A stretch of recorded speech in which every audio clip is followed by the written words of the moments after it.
What happens when the lowest wolf in the pack discovers she was never meant to kneel? For Alara Whitepaw, life in the Silver Moon pack meant one thing: survival. As an Omega, she existed at the bottom of a hierarchy carved in stone and blood, a hierarchy where Alphas commanded, Betas obeyed, and Omegas endured. Her days blurred together in a haze of submission, cleaning the pack house, avoiding eye contact, making herself as small and invisible as possible. She'd learned young that to be noticed was to be hurt, that her lavender and morning dew scent, soft, gentle, unassuming, marked her as prey in a world of predators.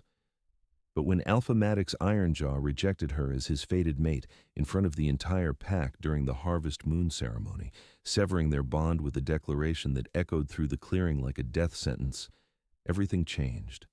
And what happened next, no one was prepared for. The ceremony had begun like every Harvest Moon before it. The Silver Moon. Pack gathered in the sacred clearing, hundreds of wolves arranged in perfect hierarchical order. Alphas stood closest to the ceremonial fire, their powerful frames radiating dominance. Betas formed the second circle, enforcers and hunters who carried out the Alpha's will. And at the very back, pressed against the tree line where shadows could offer mercy, the Omegas huddled together. Alara had worn her only decent dress, a simple gray thing that had belonged to her mother. She'd braided her dark hair with trembling fingers, not out of vanity, but out of desperate hope. Because 3 months ago, during the last full moon, she'd felt it. The pull. The unmistakable tug of a mate bond forming, drawing her toward the one wolf she should never have been bound to. Maddox Ironjaw, Alpha Heir, future leader of the Silver Moon pack. The bond had snapped into place without warning, a golden thread that connected her heart to his, filling her with warmth and belonging she'd never known. For weeks she'd held the secret close, terrified and hopeful in equal measure. Surely the moon goddess had a plan. Surely this meant something. She'd been such a fool. The ceremony reached its peak as the full moon crested the tree line, bathing the clearing in silver light. Alpha Gregor, Maddox's father and current pack leader, raised his hands for silence. His scent, ancient cedar and ash, rolled over the crowd with the weight of absolute authority. Tonight, we honor the moon goddess and the bonds she weaves between souls, Alpha Gregor intoned. Tonight, my son will announce his chosen mate, the future Luna of the Silver Moon pack. Alara's heart hammered against her ribs. Chosen mate, not fated mate. The distinction drew blood before any words were spoken. Maddox stepped forward, and despite everything, Alara's breath caught. He was magnificent, tall and broad-shouldered, with golden eyes that gleamed in the moonlight and dark hair that fell across his forehead. His scent of forest, embers, and cold steel filled the clearing, making every unmated female present shiver with instinctive desire. This was an alpha in his prime, power rolling off him in waves. I have chosen Vanessa Blackclaw as my mate and future Luna, Maddox declared, his voice carrying to every corner of the clearing. A beautiful she-wolf stepped forward from the alpha circle. Vanessa Blackclaw, daughter of the beta leader, with flowing auburn hair and amber eyes that glowed with triumph. Her scent of cinnamon and iron dominated the space around her, sharp and spiced and nothing like Alara's gentle wildflowers. The pack erupted in celebration. But Alara couldn't move, couldn't breathe. The bond, their bond. It still thrummed in her chest, golden and real and undeniable. Alpha Maddox, Alara heard herself say, her voice barely above a whisper. But in the sudden silence following the announcement, that whisper carried like a scream. Every head turned. Hundreds of eyes found her at the edge of the clearing, a small Omega in a gray dress, trembling but somehow still standing. Maddox's golden eyes locked onto hers, and for one heartbeat, she saw recognition flash across his face. He felt it too. The bond. Their bond. Alpha Maddox, she said again, louder now, stepping forward on shaking legs. The moon goddess blessed us with a mate bond. I felt it form 3 months ago. You must have felt it too. A wave of shocked murmurs rippled through the crowd. Omegas didn't speak at ceremonies. They certainly didn't challenge an alpha's choice, but the bond pulled her forward, gave her courage she shouldn't possess. I am your fated mate, Alara said, the words cracking in her throat. Maddox's expression hardened. The scent of ozone joined the forest and embers, the smell of his anger rising. You dare interrupt this ceremony with delusions? It's not a delusion, Alara whispered, but she was already losing ground, already feeling the weight of his dominance. Pressing down on her shoulders, trying to force her to her knees. Please, the bond! There is no bond between us, Maddox cut her off, his voice like a whip crack. He turned to face the full pack, ensuring every wolf witnessed what came next. I, Maddox Ironjaw, alpha heir of the Silvermoon Pack, formally reject Alara Whitepaw as my mate. I sever any thread that may have formed between us. I choose my own path, and it does not include an Omega who forgets her place. The words hit like physical blows. But worse, so much worse, was what followed. The bond began to break. Alara felt it unraveling in her chest, that golden thread dissolving into ash. Pain exploded through her body, unlike anything she'd ever experienced. It felt like her heart was being torn in half, like someone had reached inside her ribcage and set fire to her soul. She collapsed to her knees, a scream ripping from her throat. Please, she gasped, tears streaming down her face. Please, don't. But Maddox continued the rejection ritual, each word another twist of the knife. By my blood and my will, by the authority granted to me as Alpha, I sever this bond completely and irrevocably. The final thread snapped. Alara felt something fundamental break inside her. The pain transcended physical. It reached into the very essence of who she was and tore pieces away. Her wolf, already so quiet and small, seemed to retreat even further, whimpering in the depths of her soul. Through the agony, she was dimly aware of the pack watching. Some faces showed pity, most showed disgust. Vanessa stood beside Maddox, a cruel smile playing at her lips, her cinnamon and iron scent thick with satisfaction. Remove her, Alpha Gregor commanded, his voice cold and final. An Omega who disrupts sacred ceremonies and fabricates bonds with her betters has no place in this pack. 2 guards hauled Alara to her feet. Her legs wouldn't hold her, so they dragged her, her gray dress tearing on the ground. The pack parted to let them through, wolves stepping back as if her humiliation might be contagious. They dumped her at the edge of pack territory, just beyond the border markers where the Silvermoon's protection ended and the wilderness began. You're banished, one guard said flatly. Cross back into our territory and you'll be killed as a rogue. Alara lay in the dirt, still shaking from the bond breaking, unable to form words. She heard the guards leave, heard their footsteps fade back toward the ceremony. The celebration continued without pause, music and laughter drifting through the trees, mocking her pain. She didn't know how long she lay there, minutes, hours.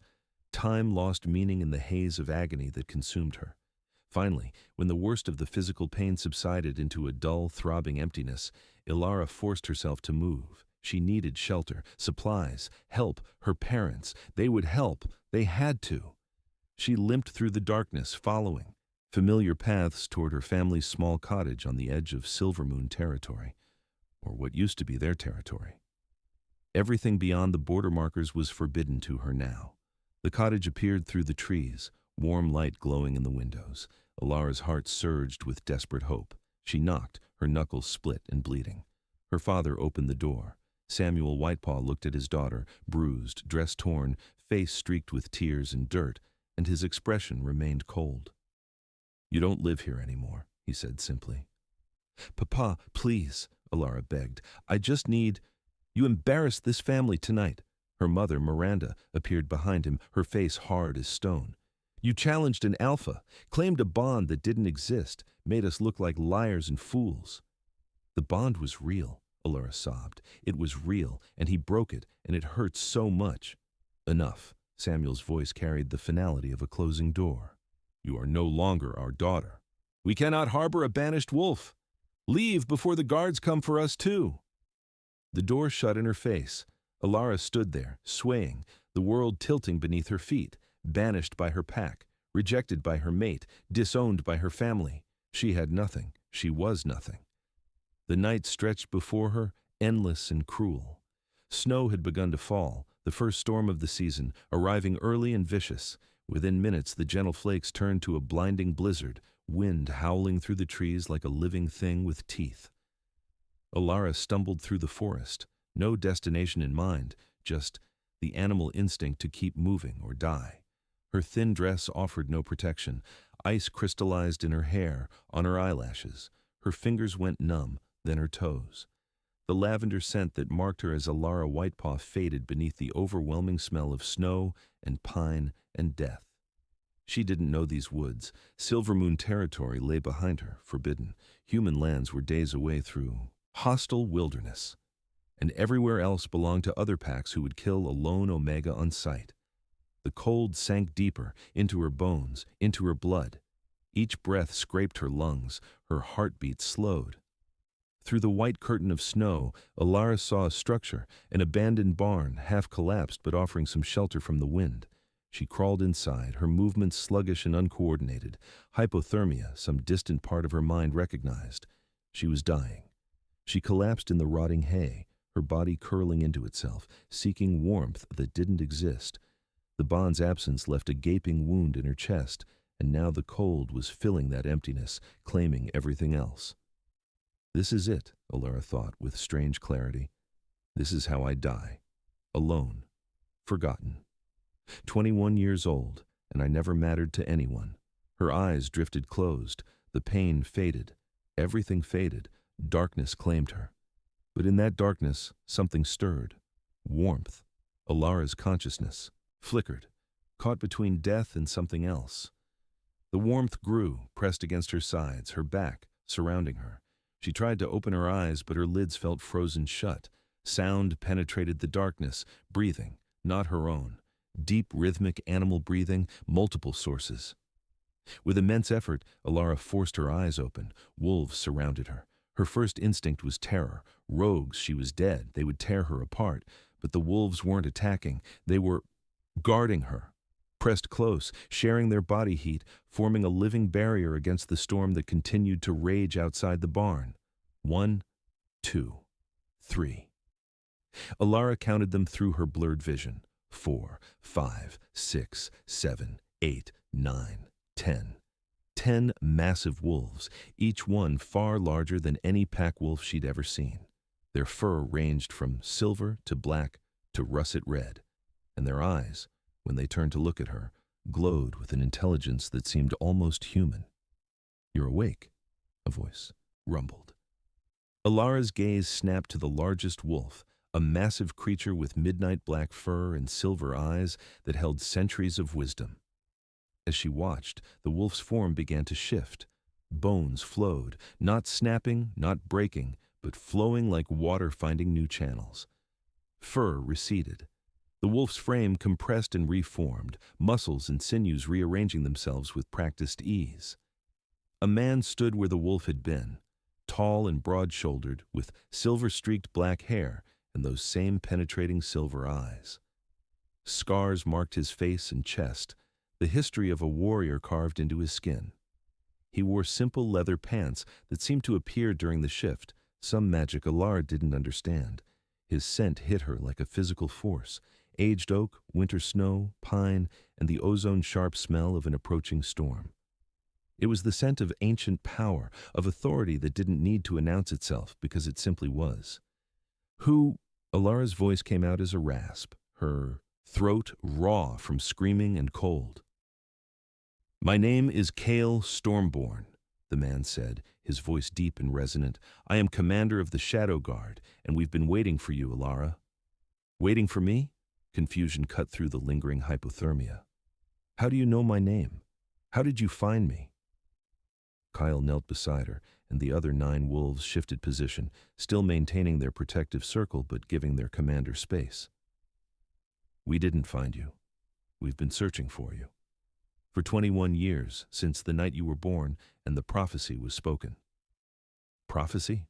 Alara tried to sit up, but her body refused to cooperate. She was so weak, every movement an enormous effort.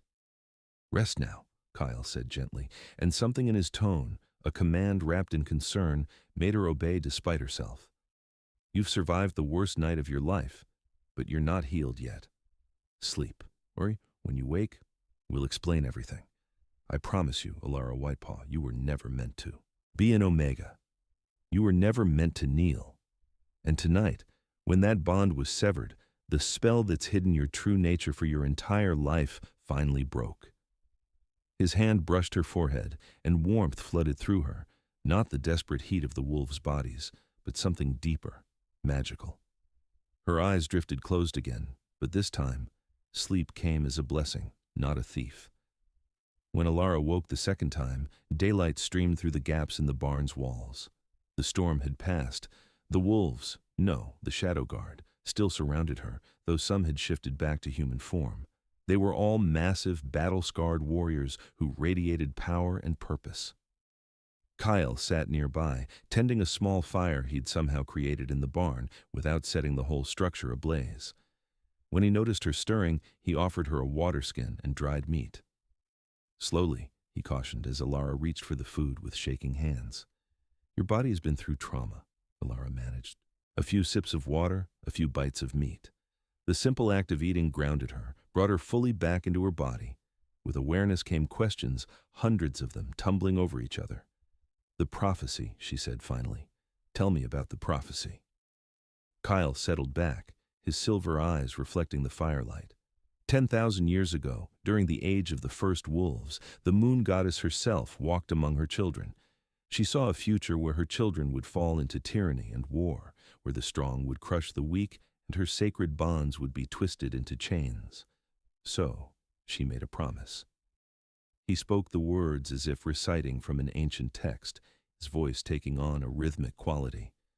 When the lone wolf suffers her darkest betrayal, when sacred bonds are severed by choice and by will, the matriarch will rise from ash and from pain.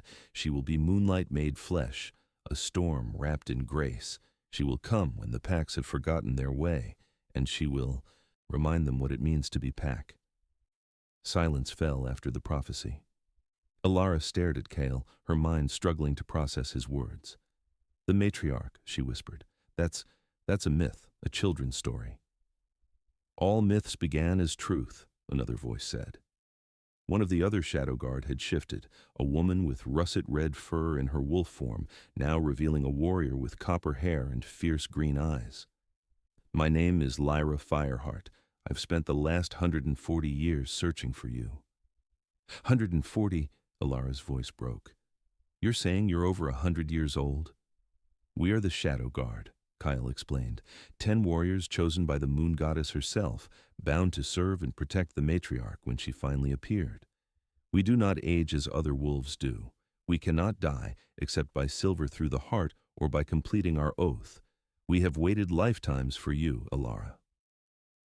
Another guard shifted, a young man with blonde hair and golden eyes that held ancient wisdom. I'm Finn Lightbringer.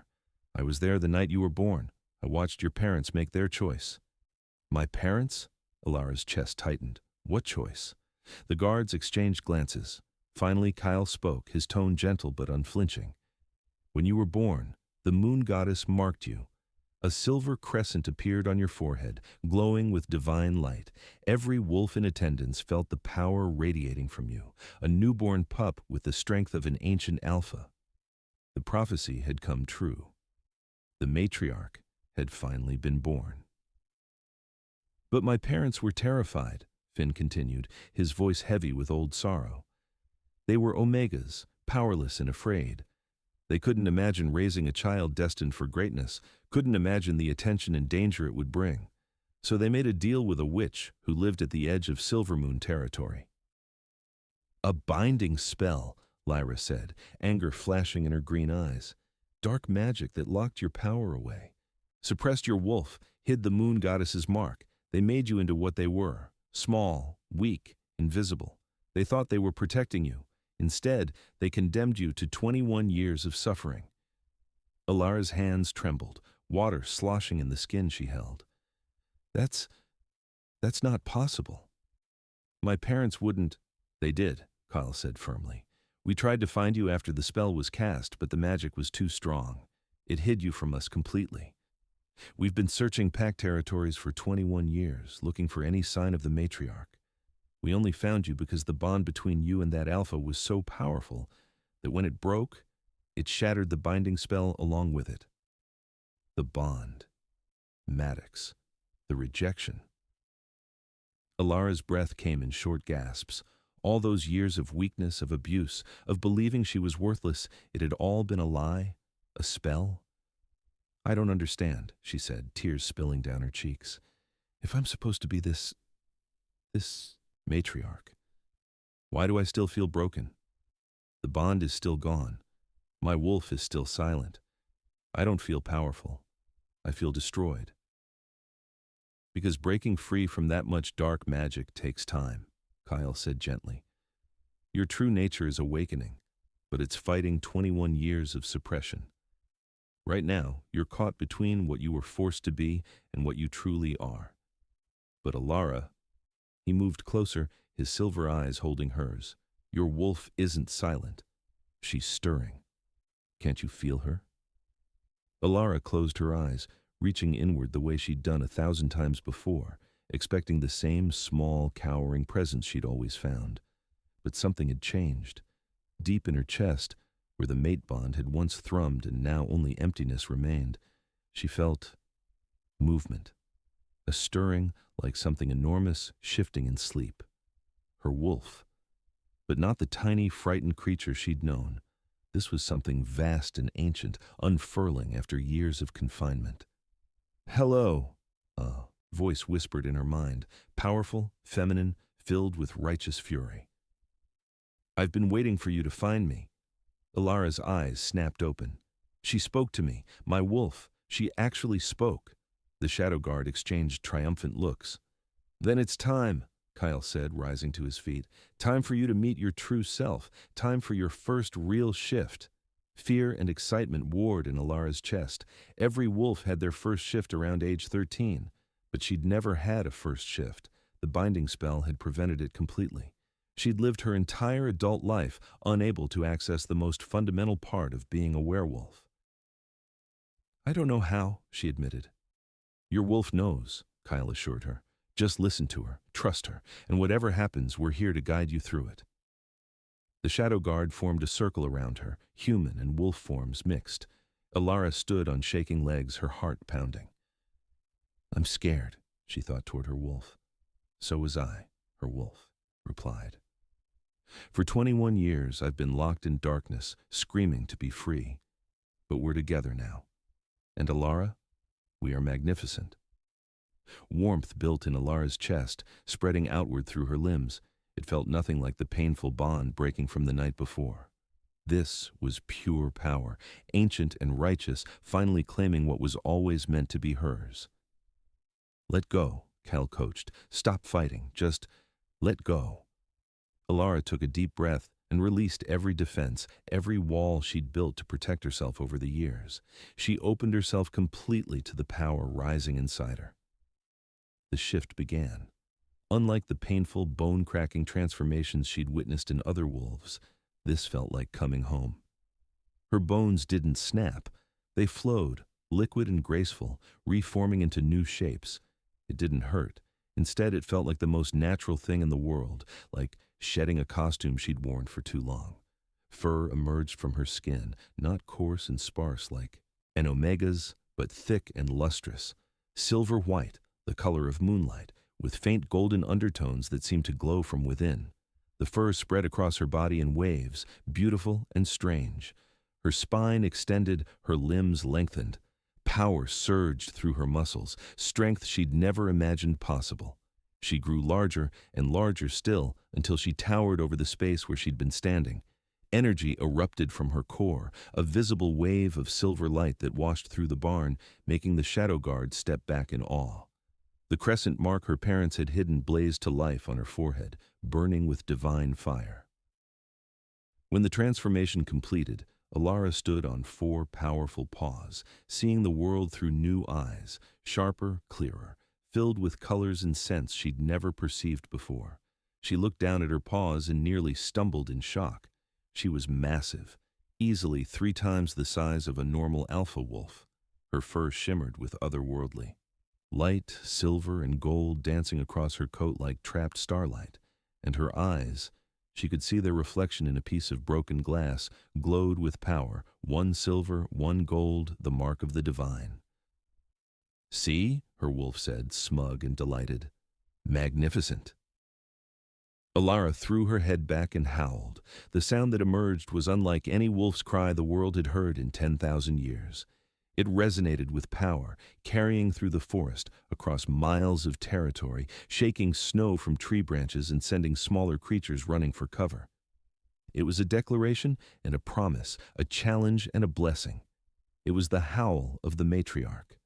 The shadow guard bowed immediately, all 10 warriors dropping to one knee, human and wolf, forms alike showing perfect submission and reverence. "She has risen," Kyle said, his voice thick with emotion. "After 10,000 years, the matriarch walks among us again." Alara wanted to speak, to ask questions, but speech didn't come naturally in this form. Instead, she reached for that internal connection she'd felt before. "How do I shift back?" "The same way you shifted forward," her wolf replied. "Just will it, and it will be." Alara focused, and the transformation reversed with the same liquid grace. Within moments, she stood on 2 legs again, naked and glowing faintly with residual power. Lyra quickly provided her with clothes, simple leather pants and a tunic that the shadow guard apparently kept in reserve.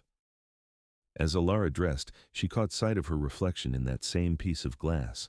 The crescent mark on her forehead had faded to a faint silver tattoo, subtle but present. Her eyes had returned to their normal dark brown, but they held a new intensity, a confidence that hadn't existed before. Even her scent had changed. Lavender and morning dew remained, but now infused with something wilder, more powerful. The scent of moonlight made flesh. "What happens now?" Alara asked, her voice stronger than it had ever been. "Now," Kyle said, rising from his bow with a slight smile.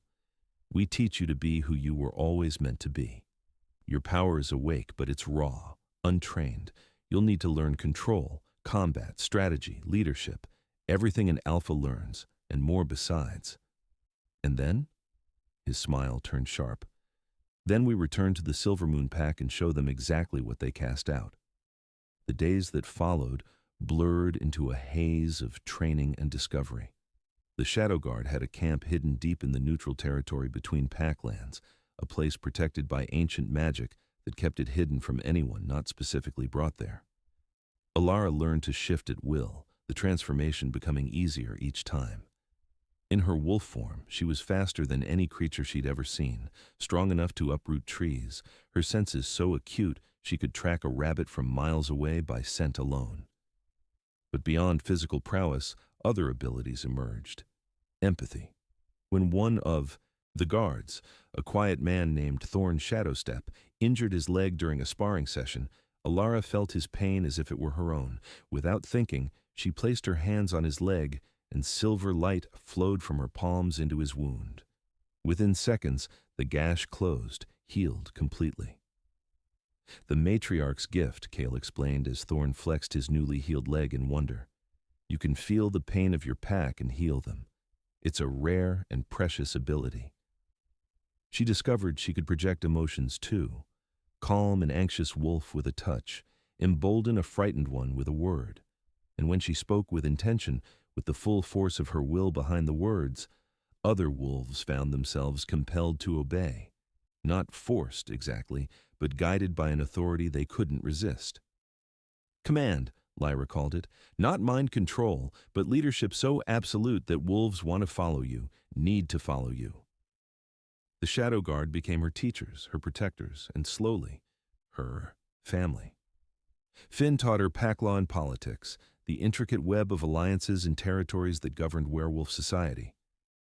"Knowledge is power," he said during one lesson, "and you'll need both to reshape the world." Lyra trained her in combat, both in wolf and human forms. "You're strong," the copper-haired warrior said after a particularly brutal sparring session, "but strength without skills just flailing. Fight smarter, not harder."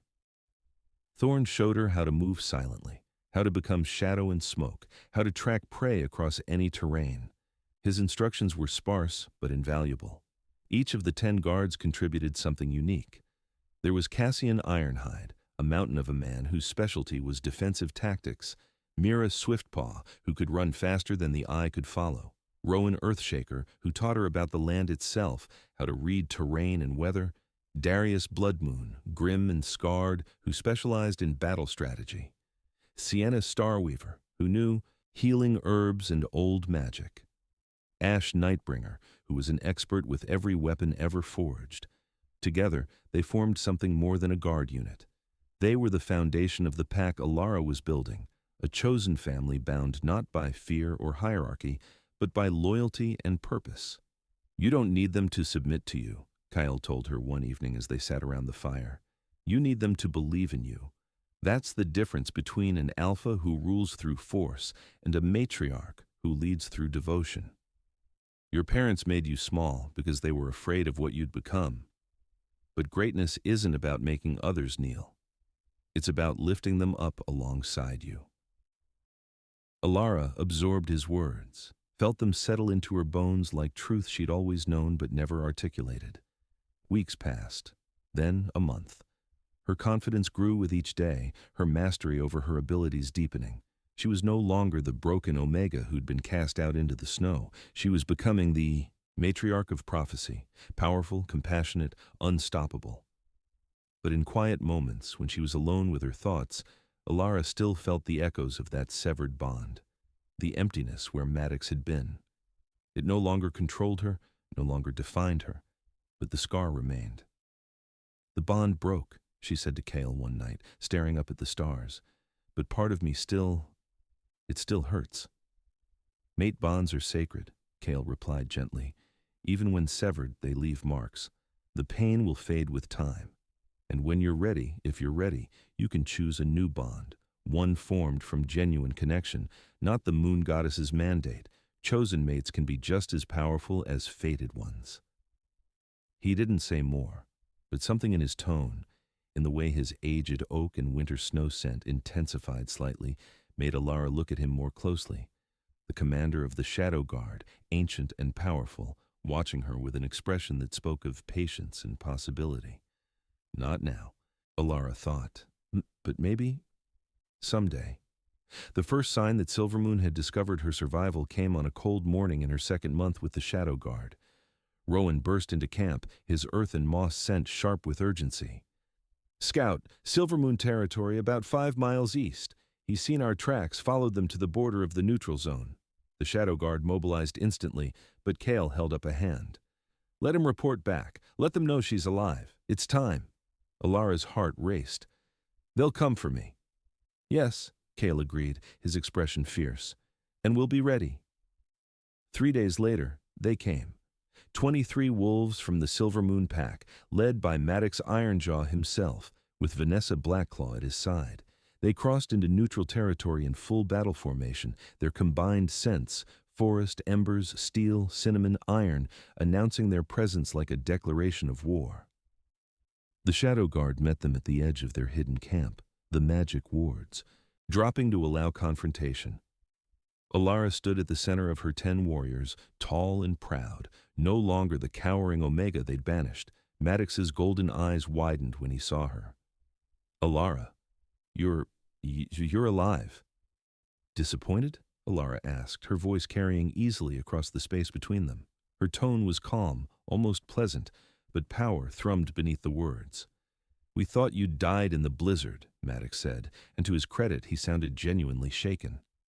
"When the scouts reported seeing a massive silver wolf in neutral territory, I didn't believe a worthless Omega could become something more," Alara finished. "Strange how quickly that happens when you're no longer bound by dark magic designed to keep you small." Confusion rippled through the Silvermoon wolves. But Vanessa stepped forward, her beautiful face twisted with rage. "I don't care what you think you've become. You were banished. This is Silvermoon territory you're threatening. With your presence." "This is neutral territory," Lyra corrected coldly. "We have every right to be here. You, on the other hand, have come armed for battle. That's an act of war." "We came to investigate and secure our borders," Maddox said, but his authority sounded hollow. His eyes kept drifting to Alara, and she could smell his confusion, his regret. "Alara, please, come back to Silvermoon. We can discuss what happened, find you a proper place." "A proper place?" Alara's laugh was sharp enough to cut. "You mean back at the bottom, Back to scrubbing floors and keeping my eyes down? No thank you, Maddox. I've found my proper place, and it's not beneath anyone. Vanessa snarled, her control snapping. You delusional little... She shifted mid-sentence, her auburn fur rippling into existence as she launched herself at Alara in full attack mode. The Shadow Guard moved to intercept, but Alara raised a hand, stopping them. No, this one is mine. Alara shifted, the transformation instantaneous and effortless now. One moment she stood on two legs, the next her massive silver wolf form towered over the battlefield, glowing with divine light. Vanessa froze mid-leap, her trajectory faltering as she registered the size difference. Alara was 3 times her size, power radiating from every silver hair. The fight, if it could be called that, lasted 3 seconds. Vanessa lunged. Alara simply raised one enormous paw and swatted her aside like an irritating insect. The other, she-wolf, crashed into a tree 20 feet away, the impact driving the air from her lungs in a pained yelp. Before Vanessa could recover, Alara was on her, one massive paw pinning her to the ground, not crushing her, not injuring her seriously, but holding her utterly immobile. Alara's glowing eyes, one silver, one gold, bored into Vanessa's amber ones, and she projected pure dominance, the weight of divine authority. Vanessa whimpered and submitted, exposing her throat in the ultimate sign of surrender. Alara held the position for a long moment, making sure every silver moon wolf witnessed this. Then she shifted back to human form, standing over Vanessa's still prone wolf body. Does anyone else want to challenge me? Alara asked the assembled silver moon wolves. Silence. The wolves stared at her in shock and fear. Several had already lowered themselves into submissive positions, instinct recognizing something their minds struggled to comprehend. What are you? Maddox breathed. Before Alara could answer, the Shadow Guard shifted. 10 wolves, each one even more massive than Alara, surrounded her in a protective formation. These weren't normal wolves. They were dire wolves from the age of firsts, ancient guardians who dwarfed even the strongest alphas. Their combined presence created a wave of power that drove the Silver Moon wolves to their knees. Kyle's voice, when he spoke in his wolf form, carried directly into every mind present. She is the matriarch, the one prophesied 10,000 years ago, the one your pack cast out like trash. Maddox dropped to his stomach, full prostration, his forest and embers scent now laced with terror and regret. Mercy, he gasped. Please, I didn't know. I couldn't have known. You felt the bond, Alara said, her voice cutting through his excuses. You knew the moon goddess herself had chosen us as mates, and you rejected me because I wasn't powerful enough for your ambitions. Well, Maddox Ironjaw, look at me now. Look at what you threw away. She let that sink in, watched him tremble, watched understanding dawn in his golden eyes. I could kill you all, Alara continued. I could tear your pack apart for what you did to me, for the 21 years of abuse and suffering. The moon goddess herself would probably approve. But I'm not you, Maddox. I don't rule through fear and cruelty. I lead through justice and mercy. She looked at each wolf in turn, the warriors who'd come ready, to capture or kill her, the pack that had watched her humiliation and done nothing. You will return to Silver Moon territory, Alara declared, and her voice carried the weight of command. You will tell Alpha Gregor exactly what you've seen here. You will tell him that the matriarch has returned, that she has claimed these neutral lands as her own, and that new laws will govern how packs treat their members. Omegas will no longer be slaves. Forced bonds will no longer be permitted. The age of tyranny is over. The Silver Moon wolves could only nod, compelled by her authority. As for you, Vanessa Blackclaw, Alara looked down at the she-wolf still pinned beneath her earlier blow. You attacked me unprovoked. In any pack, that would mean death. But I'm establishing new traditions today. You are hereby stripped of your rank and banished from Silver Moon territory for 1 year. Use that time to learn humility. If you return unchanged, you will not be welcome in my new order. Vanessa shifted to human form, tears of rage and humiliation streaming down her face, but she didn't argue. She couldn't.